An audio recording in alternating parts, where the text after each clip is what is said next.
రప్ప రప్ప అంటే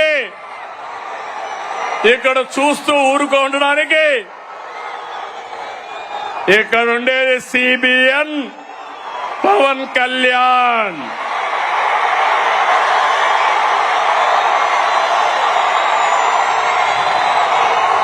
సోషల్ మీడియాలో పోస్టులు పెట్టి ఆడబిడ్డల్ని అవమానిస్తే ఖబర్దార్ జాగ్రత్తగా ఉండండి. అవమానించిన 5 నిమిషాల్లో మీ చొక్కా పట్టుకునే మా పోలీసు సిద్ధంగా ఉంటారు. ఏం తమ్ముడు, లా అండ్ ఆర్డర్ అవసరమా లేదా? ఆడబిడ్డల్ని గౌరవించాలా లేదా? ఆడబిడ్డల్ని అవమానించే వాళ్ళని శిక్షించాలా లేదా అని మిమ్మల్ని అడుగుతున్నా. అవును అంటే గట్టిగా చప్పట్లు కొట్టి